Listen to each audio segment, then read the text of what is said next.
আসসালামু আলাইকুম।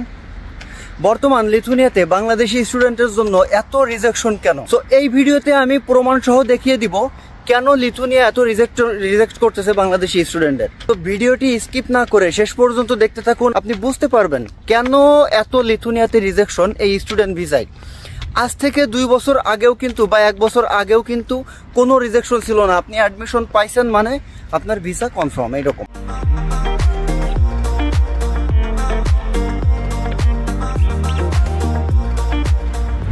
প্রথমত প্রত্যেকটা দেশের কিন্তু ইকোনমিক ডেভেলপমেন্টের জন্য নির্দিষ্ট একটা চাহিদা থাকে, নির্দিষ্ট একটা টার্গেট থাকে। প্রত্যেকটা দেশেই, ইউরোপিয়ান যে দেশগুলো, প্রত্যেকটা দেশেই এরকম একটা টার্গেট থাকে যে কিভাবে ইকোনমিক গ্রোয়িং করবে। এবার আপনারা কিন্তু সবাই জানেন একটা দেশের ইকোনমিক গ্রোয়িং করতে হলে বৈদেশিক মুদ্রা হচ্ছে তার থেকে প্রধান উপাদান। মানে একটা দেশকে গ্রোয়িং করার জন্য, ইকোনমিক গ্রোয়িং করার জন্য বৈদেশিক মুদ্রাই হচ্ছে সব থেকে ইম্পর্ট্যান্ট জিনিস এবং উপকারী জিনিস। সেখানে লিথুনিয়াও তাই। আমরা বাংলাদেশে দেখেছি, বাংলাদেশি কিন্তু ম্যাক্সিমাম যে বৈদেশিক মুদ্রা সেটা প্রবাসী রেমিটেন্সের উপরে ডিপেন্ড করে। একইভাবে লিথুনিয়াও চিন্তা করে বৈদেশিক মুদ্রা যত আসবে তত লিথুনিয়ার উন্নতি হবে। এটা শুধু লিথুনিয়া না, ইউরোপিয়ান যে দেশগুলো আছে প্রত্যেকটা দেশই ঠিক একইভাবে এরকম। যার কারণে এই যে লিথুনিয়া যত স্টুডেন্ট ভিসা ছিল, মানে স্টুডেন্ট ভিসায় অ্যাপ্লাই করলেই তারা ভিসা দিয়ে দিত, মানে রিজেকশন ছিল একদম 0%। লিথুনিয়ার দেখা যাচ্ছে একটা স্টুডেন্ট আসলে, সে পড়ালেখা করলে তার প্রথম উন্নতি হবে, ইকোনমিক গ্রোয়িং হবে, বৈদেশিক মুদ্রা আসতেছে, এই দিক থেকে উপকার এইটা যেমন। এবং দ্বিতীয়ত হচ্ছে প্রত্যেকটা দেশের যে নামকরা ইউনিভার্সিটিগুলো আছে সেই সকল ইউনিভার্সিটিতে কিন্তু যে ভালো একটা র্যাঙ্কিং, সেই র্যাঙ্কিং ধরে রাখার জন্য কিন্তু ফরেন যে স্টুডেন্টগুলো আছে সেই স্টুডেন্টগুলো আনতে হয়। সেই স্টুডেন্টগুলো যত বেশি আসবে, যত বেশি স্টাডি করে ভালো রেজাল্ট করবে, ইউনিভার্সিটির র্যাঙ্কিং তত বাড়বে, তত ভালো র্যাঙ্কিং আসবে। সো যার কারণে ইউনিভার্সিটিগুলাও বৈদেশিক মানে ফরেন যে স্টুডেন্টগুলা, সেই স্টুডেন্টগুলোকে অ্যাডমিশন দিয়ে দিত ইজিলি। যার কারণে এই সুযোগটা বাংলাদেশিরাও কাজে লাগাইছে। বাংলাদেশি স্টুডেন্ট আজ থেকে আপনি 2 বছর আগের দিকে তাকান, যত স্টুডেন্ট অ্যাপ্লাই করলেই একটু রিকোয়ারমেন্ট ভালো থাকলে, মানে কোয়ালিফিকেশন যদি একটু ভালো থাকলেই অফার লেটার চলে আসে, অ্যাডমিশন হয়ে যায়। সেই ক্ষেত্রে ইউনিভার্সিটিগুলোও চিন্তা করতো যে ফরেন যে স্টুডেন্টগুলা যত বেশি আনবো তত ইউনিভার্সিটির র্যাঙ্কিংটা ভালো হবে। সেই চিন্তা করে ইউনিভার্সিটিগুলোও অফার লেটার প্রোভাইড করতো। এবার গভর্নমেন্টও চিন্তা করতো যে স্টুডেন্টগুলো এতগুলা টিউশন ফি দিচ্ছে, টিউশন ফি দেওয়ার পর ভিসা দিলে তো দেশের উন্নতি হবে, এই চিন্তা করে তাদের ভিসা 100% হয়ে যেত স্টুডেন্ট ভিসা। এটা তারা চিন্তা করছে তাদের উন্নতির জন্য। এবার এই সুযোগে অনেকে দেখা যাচ্ছে আজ থেকে গত বছরও কিন্তু যারা একদমই অলমোস্ট আনকোয়ালিফাইড, ইংলিশে মোটামুটি একটু ভালো কথা বলতে পারে, দেখায় যে আমি পারি, এইরকম হইলেও কিছু কিছু স্টুডেন্ট কিন্তু এইভাবে অফার লেটার পেয়ে গেছে। কিছু নর্মাল, কিন্তু ভালো যে ইউনিভার্সিটিগুলা তারা তো আসলে প্রোভাইড করেনি তেমন, কিন্তু যে নর্মাল যে কলেজ, তারপরে কিছু মানে লো র্যাঙ্কিং যে ইউনিভার্সিটিগুলো আছে তারা অফার লেটার দিছে, এবং কিছু প্রাইভেট ইউনিভার্সিটিগুলো অফার লেটার দিছে। মোটামুটি ইন্টারভিউ ফেস করে কনভিন্স করতে পেরে অফার লেটার কালেক্ট করছে, ভিসা নিয়ে চলে আসছে।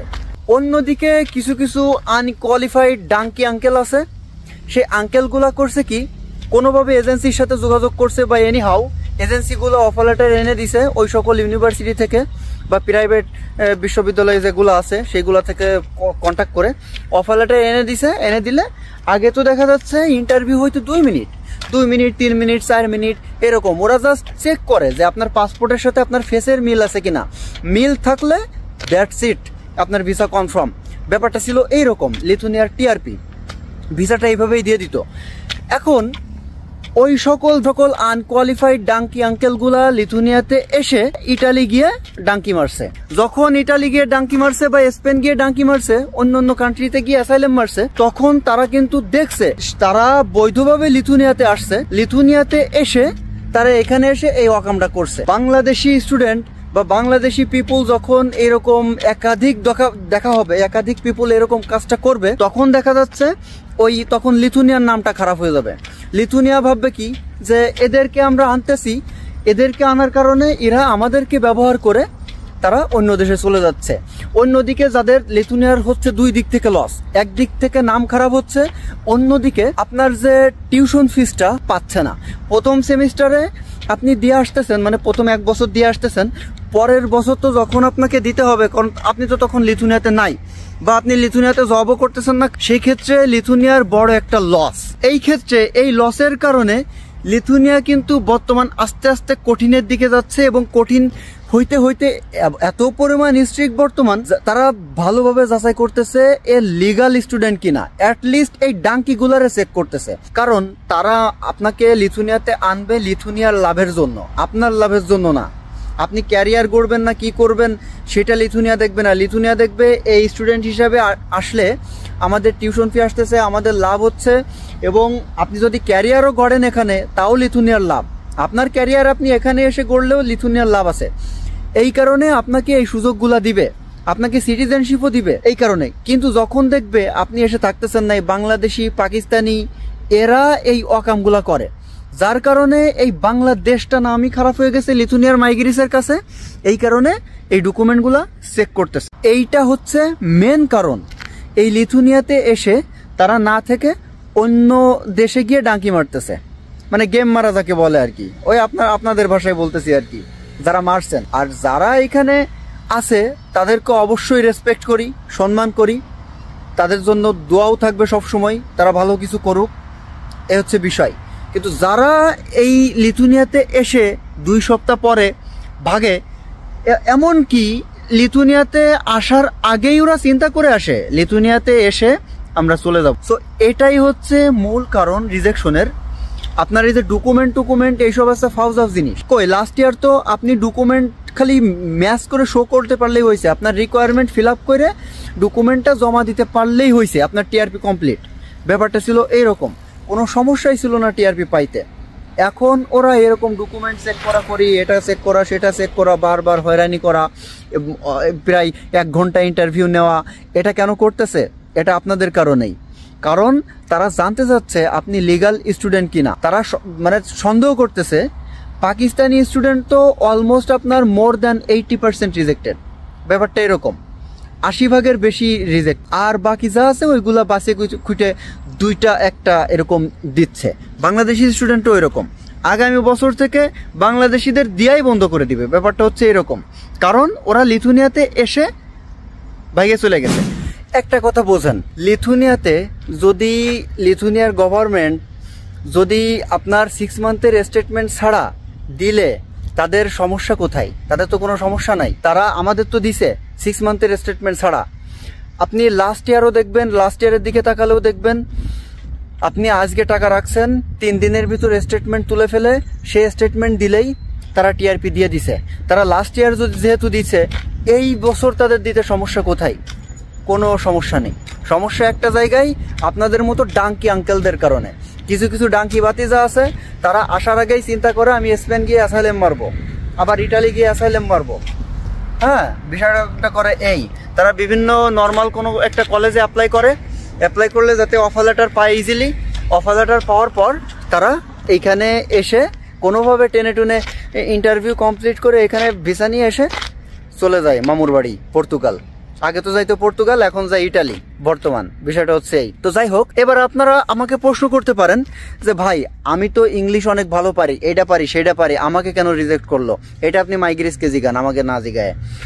কারণ এটা আপনার হয়তো ইন্টারভিউতে কোনো ফল্ট আছে, অথবা আপনি যত ইংলিশ পারেন ইন্টারভিউতে কিছু উল্টাপাল্টা করছেন, অথবা ডকুমেন্ট জনিত কোনো একটা প্যাচগোজ আছে, যেই প্যাচটা আছে ওদের কাছে সন্দেহ হয়েছে, ওরা রিজেক্ট দিয়ে দিছে। মানে আপনাকে দেখে মনে হয়েছে তাদের যে আপনি এখানে এসে থাকবেন না বা ইলিগাল কোনো অ্যাক্টিভিটি করতে পারেন, এই কারণে আপনাকে রিজেক্ট মারছে। আনসার এইটাই, বিশ্বাস করলে করেন, না করলে নাই। এবার এইটাই হচ্ছে মূল কারণ যে লিথুনিয়াতে এসে মানুষ থাকে না, চলে যায়, এই কারণে রিজেকশনটা দিচ্ছে। কারণ যদি ব্যাংক স্টেটমেন্টই মেন আসল কারণ থাকবে, ইংলিশই যদি আসল কারণ থাকবে, তাহলে গত বছর অনেকের আছে আইএলস নাই কিন্তু ওরা টিআরপি পাইছে, ওদের কোনো সমস্যা হয়নি, তাহলে ওদের টিআরপি হইলো কেমনে? এখানে লিথুনিয়ান গভর্নমেন্টের যদি একটা টিআরপি দিতে একটা ব্যাংকের মানে 6 মাসের স্টেটমেন্ট এতই ইম্পর্টেন্ট হইতো, তাহলে ওরা আগে থেকেই বলে দিত 6 মাসের স্টেটমেন্ট ছাড়া আমরা টিআরপি দিব না। ওরা বাংলাদেশিদের বিশ্বাস করছিল, পাকিস্তানিদের বিশ্বাস করছিল, করে ওরা সাধারণত চাইতো যে তোমার মানে একটা চেক লিস্ট পূরণ করার জন্য হইলেই দিতে হবে। 6 মাস তো দূরেই থাক, আপনি 2 দিনের স্টেটমেন্ট দিলে যদি দেখে যে আপনার অ্যাকাউন্টে টাকা আছে তাহলেই হচ্ছে। ওরা বুঝে ফেলছে, অনেকে লোন নিয়ে টাকা দেখাচ্ছে, লোন নিয়ে টাকা দেখাই, তারপরে হচ্ছে এই সকল স্টুডেন্টগুলা এসে এখানে থাকতেছে না, এই কারণেই মূলত এইগুলা রিজেক্ট করে দিচ্ছে ডিরেক্টলি। যেইটাকে দেখে মনে হচ্ছে যে এই স্টুডেন্ট না, তাকে দেখেই ডিরেক্টলি রিজেক্ট করে দিচ্ছে। দ্বিতীয় কোনো কথা নেই, বিষয়টা হচ্ছে অনেকের সাসপেন্ড করতেছে সন্দেহজনকভাবে, পুনরায় আবার ইন্টারভিউ ডেট দিচ্ছে, যা খুশি তাই করতেছে। ব্যাপারটা হচ্ছে এইরকম। সো আপনাকে কেয়ারফুল থাকতে হবে, আপনাকে এটা শো করতে হবে আপনি একজন স্টুডেন্ট, এটা আপনাকে অবশ্যই কেয়ারফুল থাকতে হবে, আপনাকে শো করতে হবে একদম লিগাল স্টুডেন্ট হিসাবে। সো আপনার প্রোফাইলটা এত সুন্দরভাবে সাজাতে হবে, দেখে মনে হবে আপনি লিগাল স্টুডেন্ট, আপনার কথাবার্তা সব কিছুতে মনে হবে আপনি লিগাল স্টুডেন্ট। বিষয়টা হচ্ছে এই। সো আপনাদের জন্য বেস্ট অফ লাক যারা লিগাল স্টুডেন্ট। আর ডাঙ্কি মারানিগুলো যেন রিজেক্ট খাই সেই দোয়া করি সবসময়, ডাঙ্কি মারানিগুলো যেন লিথুনিয়াতে এসে লিথুনিয়াতে না ভাগে। মেন কথা হচ্ছে এই ডাঙ্কি মারানিগুলোদের বলি, আপনারা এগুলো করে ফিউচার যে লিগাল স্টুডেন্টগুলো তাদেরকেই ক্ষতিগুলো করেন না। আপনাদের আশা চিন্তা থাকলে, যদি এতই আশা চিন্তা থাকে, আপনি ইটালি আসার ধান্দা থাকে, আপনি বৈধভাবে আসতে চাইলে বাংলাদেশ থেকে বৈধভাবে আসেন পারলে, আর তা না হলে লিবিয়া টু ইটালি মারেন, সেটা আপনাদের ব্যাপার। কিন্তু এই লিথুনিয়া এসে অ্যাটলিস্ট ইতালি মাইরেন না, মাইরে এইভাবে বাংলাদেশের সম্মানটা খায়েন না দয়া করে। আশা করি বুঝতে পেরেছেন আমার কথা, এবং আমি কাউকে হার্ট করার জন্য এই ভিডিওটা বানাইনি, আমি যেটা সত্য সেটা সবার সামনে তুলে ধরলাম। এবং যদি কেউ কষ্ট পেয়ে থাকেন আল্লাহর হস্তে মাফ করে দিবেন। সো আজকের ভিডিওটা এই পর্যন্তই, চ্যানেলটি সাবস্ক্রাইব করে সাথেই থাকবেন, নেক্সট কোনো ভিডিওতে দেখা হবে। সো সে পর্যন্ত ভালো থাকুন, আসসালামু আলাইকুম।